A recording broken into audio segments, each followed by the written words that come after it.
Okay, so here's hoping we're streaming on Riverkeeper's Facebook page and not Monica's personal page. I want to thank everybody who's here on Facebook and on Zoom. And thank you for joining us for Riverkeeper's second legislative advocacy briefing webinar.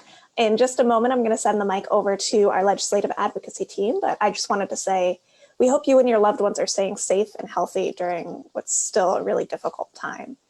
I also want to thank Riverkeeper members for their support. You're going to hear the results of a lot of great work that Riverkeeper staff have been doing just this year and also for many, many years. And the only reason this work is possible is because of membership donations. Finally, some housekeeping. Jeremy and Renee will not be monitoring the chat during the presentation. So if you have questions, you can type them into the Q&A tool on Zoom or into the comments on Facebook. And we'll hold questions until the end of the presentation, but you can submit them at any time. And with that, I'm sending it over to Jeremy. Oh, you're on mute. Thank you so much, Monica. I entirely echo those sentiments. I hope everybody is staying safe and your loved ones are well. Thank you for tuning in to our second legislative briefing. We wanted to open this one up to Facebook Live so more people could hear about what is happening in Albany with environmental policy, particularly on clean water issues. My name is Jeremy Cherson. I am the Legislative Advocacy Manager for Riverkeeper, and I am joined by Renee Secor, who is our Legislative Advocacy Extern.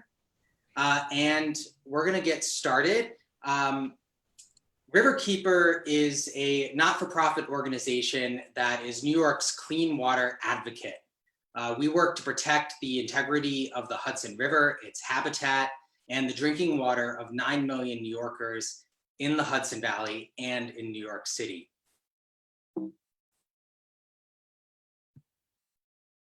Legislative advocacy advances key priorities for clean water. This is done in several different ways, one of which is the state budget, the primary focus of what we're going to be talking about this evening. The state budget is a document that reflects New York's values. It is a vision statement for how the state wants to run, what policies we want to implement, what priorities we want to put our money behind. And that is due each year on March 31st. This year, the state passed a budget for the next fiscal year, and included in that budget is not only monetary items that fund programs like healthcare and education and other issue areas. There are also standalone policy items that get passed in the budget as well. And we'll talk more about those later in the webinar. There's also standalone policy that gets worked on throughout the entire session of the legislature, which in New York State generally runs from January to June. Although this year with COVID-19 disruptions, there will be a slight change in the schedule. But legislation nonetheless gets worked on in both houses. We have two houses, we have the Assembly and we have the Senate. Both houses have to pass legislation. Then it goes to the governor's desk, where he has a choice on whether to sign the legislation or veto the legislation. If he signs it, it becomes law. If he vetoes it, the legislature has to go back to the drawing board and try to address some of the issues that led to the veto. And lastly, our time in Albany and our work in Washington, D.C. is important because we're there building relationships that help us ensure that priorities for clean water for communities are at the top of the list of what legislators are working on. We're also working to watch out for legislation that can be harmful to the environment and to clean water. And we engage in that watchdog role year-round. So what does this actually look like in practice? Well, here I am with Policy Director for the Audubon, New York, with Assemblyman Sean Ryan, who is an assemblyman out of Buffalo, who represents a large amount of Lake Erie waterfront, and he champions a environmental bill that protects streams in New York that passed the Assembly earlier this year. And here we are pulling him off of the debate floor of the Assembly where a debate was happening to get an update on where that bill stood. And so that happens a lot where we're talking to the legislators, pulling them out of the chamber to have conversations to find out where bills are and to push them on other environmental priorities. We also meet with legislators and their staff. Here we are with Assemblywoman Sandy Galef, who represents Northern Westchester, Peekskill, Buchanan, and is the representative that oversees or represents communities that are impacted by the closing of Indian Point. And we've worked closely on legislation that can protect the environment and protect workers and communities with the Assemblywoman. We also hold rallies in the Capitol to raise issues that our members care about. Here's a rally and press conference from 2018 with Senators Liz Krueger, and we were pushing for the plastic bag ban, which got passed in the following year. We drop off petitions. Here's a big stack of thousands of names of New Yorkers who signed a Riverkeeper petition, and we drop them off to the governor's office. And here's the Riverkeeper team meeting with Congressman Antonio Delgado. We meet regularly with our federal delegation to ensure that in Washington, priorities that are important to the Hudson River are prioritized. And occasionally we get to meet the governor. Here's the plastic bag law signing in Kingston last year. And so that's kind of what we engage in on a day-to-day basis. And the New York budget is far more than just a budget, as I mentioned. It is that statement of values, of priorities for the next fiscal year. And included in this year's budget were some monumental achievements, one of which is a $3 billion Environmental Bond Act, which is subject to approval by voters on the ballot this November. Another one was a codification of the fracking ban that was signed into executive order by 2015 by Governor Cuomo. That is now officially in law in New York State, making it harder for any future administration to turn back the clock. There was also another investment of $500 million in clean water infrastructure. And this helps to improve water quality across the region and to protect drinking water by making critical investments in communities. There was also a ban on foam, styrofoam containers and packing peanuts. And lastly, there was another investment of $300 million in the Environmental Protection Fund, which is a fund that protects and invests in parks, water infrastructure, wildlife across the state, and has touched almost every county in New York over the course of 20 years and more. So I'm going to start with the Bond Act and focus on one issue that the Bond Act is going to address. It will free tributaries and open up miles of fish habitat. Hudson River fish have been in a precipitous decline for decades. And one of the big reasons they are in decline is because there are over 1,600 dams on the tributaries off the Hudson River that prevent fish like herring and American eel from reaching their ancestral spawning grounds. Much like salmon, these fish come from the ocean and head up the tributaries in order to spawn and make way for the next generation. The Bond Act puts aside money for the removal of many barriers and fixing many culverts under roads and bridges that prevent fish from traveling upstream. Here is a dam on the Winantskill in Troy, New York, in the Capital Region, that had been around for almost 80 years and no longer served a purpose. So together, working with the Department of Environmental Conservation and the city of Troy, we were able to remove this dam a couple years ago. And the amazing thing, that very spring, we had river herring come back into the tributary. And I'm going to show you a video of what that looks like.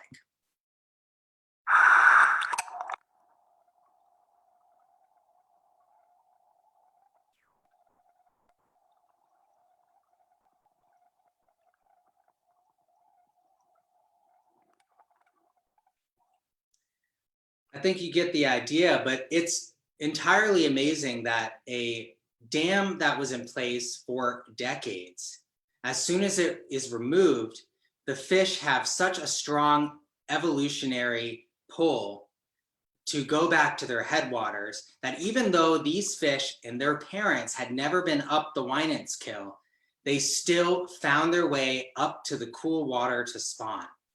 With an investment from the Bond Act, if voters approve it, we can remove a lot more of these dams and give wildlife, particularly fish and amphibians that need to make it upstream, a fighting chance.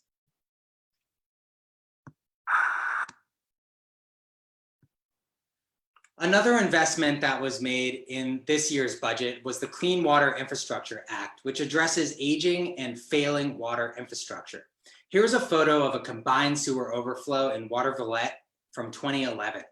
And a combined sewer overflow happens when there is a precipitation event, rain, snow, and it overwhelms the sewer system, and the treatment plant can't handle the surge of rainwater or snow melt, and leading to an overflow that is a mix of precipitation and raw sewage. That then enters the waterways, degrading water quality and making the waterways dangerous for wildlife and also potentially dangerous for human contact. And so in 2017, there was a $2.5 billion investment over 5 years, which is still getting spent down, followed by another $500 million investment last year and a new $500 million investment this year. So over $3.5 billion are now allocated to addressing wastewater infrastructure across the state. And that's important because 10% of the Hudson Valley's wastewater treatment plants are at capacity. And almost half of the Hudson Valley sewer pipes are over 60 years old. So these investments will not only help replace aging infrastructure and failing infrastructure, it will also invest in local jobs when we need those jobs the most. It also invests in addressing algal blooms. So this is a photo that is from the Wallkill River from a few years ago that shows an issue when a waterway gets excessive nutrients such as nitrogen and phosphorus, which are common inputs that come from wastewater treatment plants and also from agriculture. And so the Infrastructure Act actually spends money to help farmers adjust their practices so less of these nutrients end up in waterways. And here's a photo of our water sampling program run by Dan Shapley, testing water from the Wallkill River that had a high concentration of algae. Another investment that was made was $300 million in the Environmental Protection Fund, which helps with jobs, water quality improvements, parks, and open space protections. The jobs component is really important for the Environmental Protection Fund. There was a study done a few years ago that found that every dollar spent on an Environmental Protection Fund project yielded $7 in economic activity. And we can see this right here in this photo where there's construction workers from a few years ago working on converting an old rail bridge in Poughkeepsie into now what is one of the crown jewels of the New York State park system, the walkway over the Hudson. And there are projects like that that have happened all over New York State, putting state dollars, taxpayer dollars, back into the communities.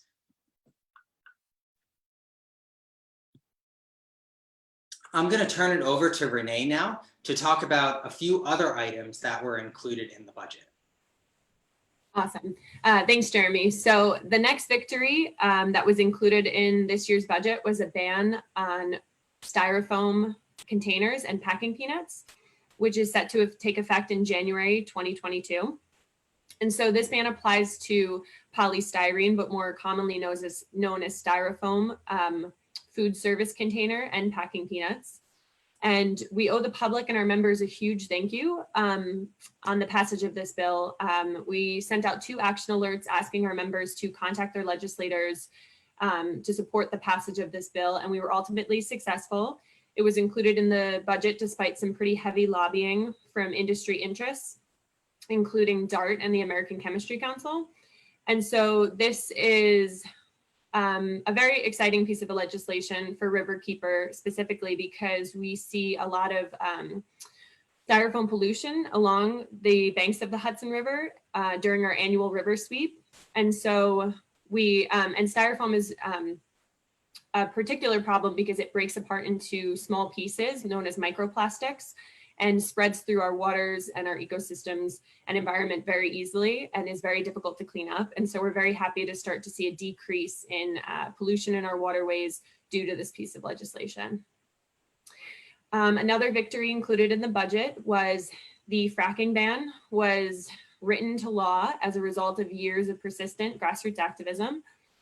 The budget included this permanent fracking ban. And so as Jeremy mentioned, it was a codification of the 2015 ban. And so in 2015, the governor directed the Department of Environmental Conservation to stop accepting permits, to stop accepting applications on high volume fracking for natural gas here in the state of New York. And this codification of that ban is more permanent and more difficult to overturn in the future. As you'll see in this photo, this is our President Paul at an anti-fracking rally in 2013. And we think it shows how advocacy is really a long-term investment. And when we organize and advocate, we end up winning on a lot of these environmental issues. And so many of the issues that we're discussing today are really a direct result of many years of advocacy and organizing. And we continue to lay the groundwork for the success on many of our environmental priorities through advocacy looking into the future. But there is more to do on this specific issue. This ban didn't cover a new process of fracking known as high pressure propane gelled fracking. So it uses propane gel instead of water in the fracking process. So the bill only placed a moratorium on this new process of fracking.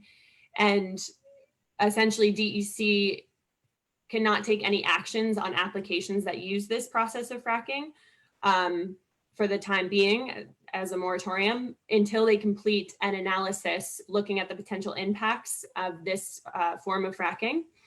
But there is a standalone piece of legislation that we're supportive of that would essentially explicitly ban this new practice of fracking. And that is sponsored by Senator Jen Metzger. So we'll be keeping an eye on this issue as it progresses. There's also another bill that would close the oil and gas loophole related to this issue. So this bill would require oil and natural gas waste that's coming in from out of state to be regulated. We actually have a blog that about our legislative priorities that goes into a little bit more detail about these 2 issues that we'll post in the chat. Wetlands are the kidneys and streams are the arteries of clean water, and protection must be expanded in New York. This is because wetlands have many benefits, including storing planet warming gases to helping to directly fight climate change. They protect the headwaters and sources of our community's drinking water, actually filtering out pollution from our drinking water. And they also provide critical wildlife habitat for threatened and endangered species. And so these benefits are just some of the reasons why we're actively fighting for regulatory reform to protect our wetlands here in New York. And it's unfortunate because Governor Cuomo had originally proposed in his budget to reform wetlands, but that proposal fell out amid negotiations, likely due to the COVID-19 disruptions this year. And so New York's wetlands laws are very antiquated, and the failing of this proposal is very poorly timed because at the federal level, we're seeing a rollback of federal clean water protections. And so this is leaving New York's wetlands and streams in peril. And so there's There is hope, though, for protecting wetlands and waterways, because there's active bills and standalone pieces of legislation that we're supportive of. The first is the Wetlands Protection Act, which is a bill that would protect a vast majority of wetlands here in the state of New York, but we'll need your help in pushing that bill forward. There's also the Stream Protection Act, which is a bill that would protect streams that are being directly targeted by the Trump administration, which is already passed in the Assembly this session. And we're going to need your help in pushing that bill forward in the Senate and asking them to vote yes using remote voting procedures. We're planning a future webinar that will cover this, the Federal Clean Water Act rollback and what we can do here in the state of New York to protect our wetlands and our streams. And that'll be coming sometime in May, that webinar. And we have a blog going into more detail on this issue that we'll also post in the chat. And Jeremy is going to kind of discuss the ways in which you can get involved and take action on a lot of these issues. Thank you so much, Renee. Legislative advocacy at Riverkeeper will continue to push forward on key clean water priorities, but we're going to need your support.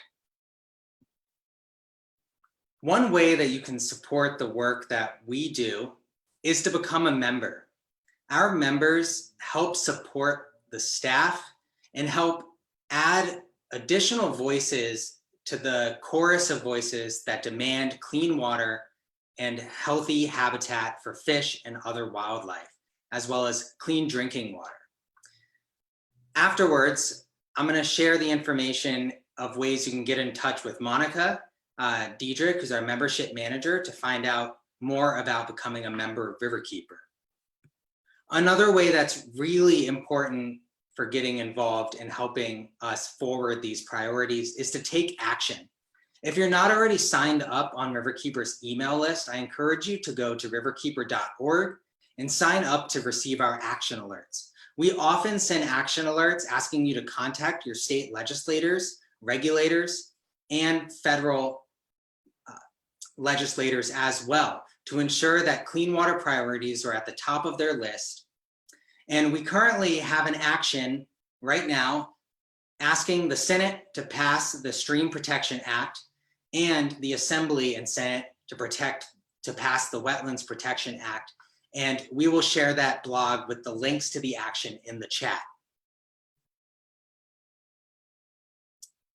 So thank you so much for joining. And we're going to open it up to some questions. I think Monica is checking the chat, and we'll try to answer as many questions as we can. But if you would like to get in touch, you see my email below, and please don't hesitate to reach out. And just a reminder to put your questions into the Q&A. So we've got one question in the Q&A already. It's from Emily. Is there a chance that the bond-backed referendum would/could be withdrawn in light of the economic crisis? Yes, there is a chance that it may not appear on the ballot. All indications at the moment are that it is going to move forward.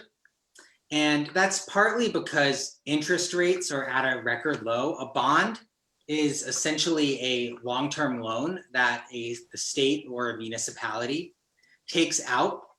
And we're going to be fighting for it to appear on the ballot because climate change is still happening rapidly. And no matter what, COVID-19 or not, governments still need to make investments in protecting coastlines from the ravages of storm surge and sea level rise, protecting wildlife habitat, investing in parks for people. And that's a really important one at this time in particular, is making sure there are enough parks for everyone to be able to enjoy the outdoors. I think that now more than ever is so important. And the Bond Act would help the state make critical long-term investments in not only removing dams, but investing in wastewater infrastructure that's in harm's way, protecting wilderness areas that help store carbon and help contribute to New York's fight against climate change, and so much more. So there is a chance and there is an escape valve in the legislation that could allow it not to appear on the ballot. But as of now, we are all planning for it to appear on the back of the ballot, and we're going to be fighting for New Yorkers to vote yes. Thank you. Another related question from Joel. With the projected $10 billion budget shortfall, do you think the Environmental Protection Fund, Clean Water Infrastructure Act funds, et cetera, could be defunded by budget balancing? So the legislature did give the governor and his budget director quarterly authority to make mid-year budget adjustments given the fiscal calamity we now find ourselves in. There is a chance that environmental funding could face some across the board cuts.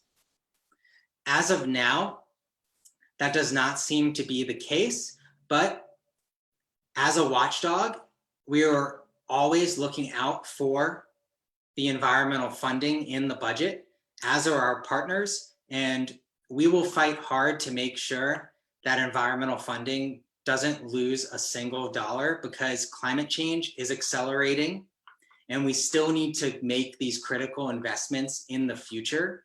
If this crisis has taught us anything, it is that preparation is crucial. And so in investing in the Bond Act and continuing the wastewater infrastructure funds and the environmental protection funds are critical investments in the future. So we've got two questions from Jennifer, so I'm going to tell you them both. One is, what is the percentage of the popular vote that is needed to pass the bond referendum? And then the other one is, you said that the fracking ban was for propane fracking. Has a ban been enacted for high volume hydraulic fracking?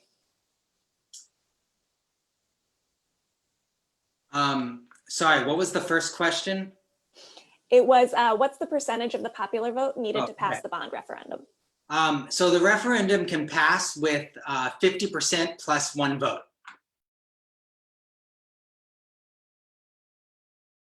Renee, do you want to take the fracking question? Yeah, I can take that one. Yep. So the ban was for high volume hydraulic fracking. So all high volume hydraulic fracturing here in the state of New York is banned.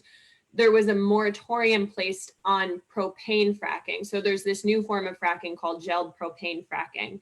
And that's where there's only a moratorium. So there's not an explicit ban of this new process, but it applies broadly. The ban does apply broadly to high volume fracturing, minus this one new process that only has been a moratorium placed on it. So. Correct. And there's so much more work to do on fracking and fracked gas in particular. There are several power plants across the region that need to be shut down. And in fact, the state's landmark law, the Community and Climate Leadership Protection Act, is going to require that those plants shut down. And so one of the other things is that out of state oil and gas waste continues to come into New York for disposal. And there is a bill in the legislature that would close a loophole in state regulations that allows this waste to magically be considered not hazardous waste. And so we need to close that, because New York should not be a dumping ground for Pennsylvania's fracking waste. And that's included in the blog that Renee posted. And we have a question from our Facebook live stream as well. It's from Stacy. She asks, what is the status of New York's wetland and river protections? Have they been rolled back by Governor Cuomo, or have they been stable since 2010? So the rollbacks are happening at the federal level. There is complete disregard for public health and environmental protection in the Trump administration. And just a few days ago, there was a rollback of an Obama era protection that is severely limiting the reach of federal jurisdiction over small waterways and wetlands. There are some states, such as Arizona is a great example in the West, that may lose 90% of their total protections of wetlands and streams. And they don't have a program like we have here in New York, where our state government takes on some of the permit load and protects a lot of our streams and our wetlands. So out west, there is a major problem, particularly with states that do not have any state level regulatory program. Here in New York, it's a bit more complicated. We do have many protections and many permitting programs for activities that may impact streams and wetlands, but our wetlands in particular are at risk because we only protect very large wetlands, and we only protect those very large wetlands if they are approved on a DEC regulatory map that has to go through a multi-layered process. And we have draft maps that have over 50,000 acres of freshwater wetlands that have been sitting on a shelf since 2011. And this is why urging for the reform to happen now is so important, because with the Trump administration rolling back these regulations, the Army Corps of Engineers used to give a cursory look at permits of activities in wetlands across the state. So that was kind of a base level of oversight.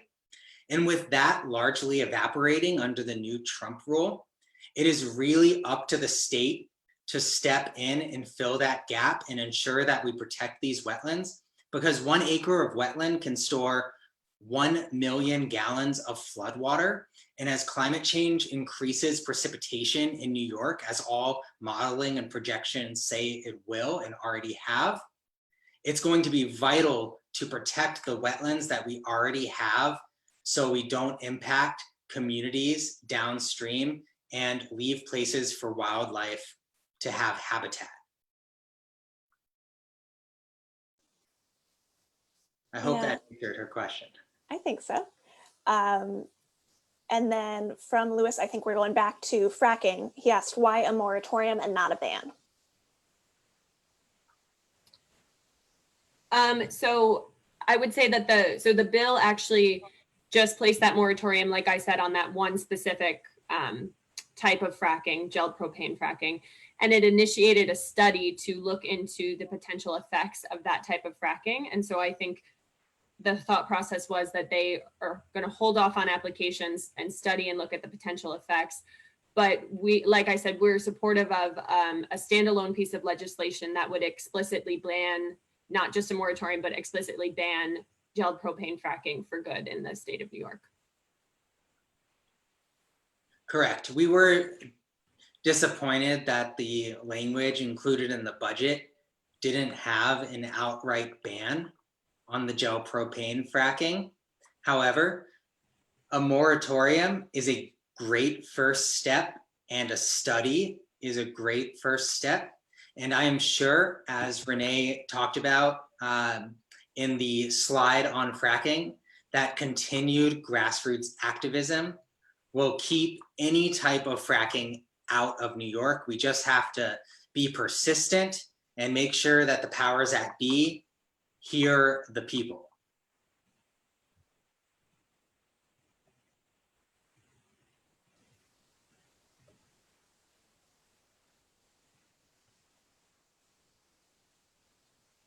And it looks like, oh, spoke too soon. Jeremy, do you want to address any of Keith's questions?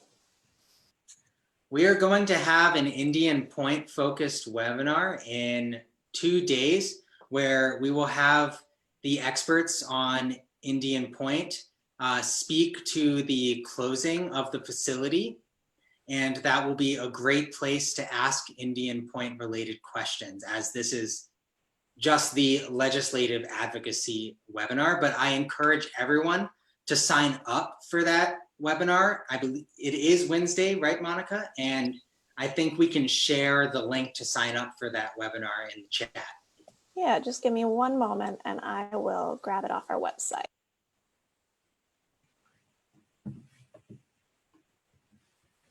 I see Lewis's question. So the electric power line known as Chippy, the Champlain Hudson line, is not in construction phase. It is still in the permitting phase. Riverkeeper and many other groups oppose this line, one, because of the impacts that would occur in the Hudson River, and two, because there are indigenous communities in Quebec where the power would come from that are severely impacted by the construction of hydropower dams on rivers in Quebec, leading to higher mercury levels in the fish that those communities depend on for their livelihood. And that is clearly an environmental justice issue that is unacceptable to Riverkeeper, along with the impacts to the river that may impact endangered species such as the sturgeon. And so at this time, we are opposing the line. There are those that support its construction. We hope that the company will eventually withdraw or permits will be rejected.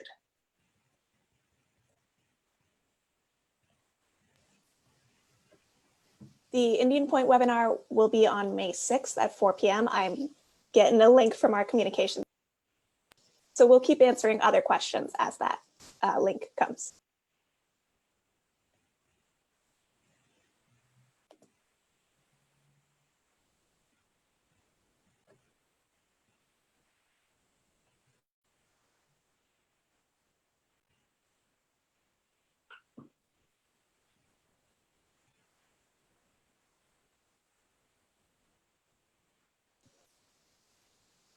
Well, we're happy to answer any more questions if they come, but if there are no more questions, then I think we can wrap this up and let everyone get on with their evening. Yep, so we'll send out any follow-up links in a follow-up email to you all. And we're so appreciative of you for spending some time with us to learn about how clean water has been faring in the legislative session so far. And thank you to Jeremy and Renee for all their hard work. Thank you so much, everyone. Stay safe. Have a great night. Thanks, guys.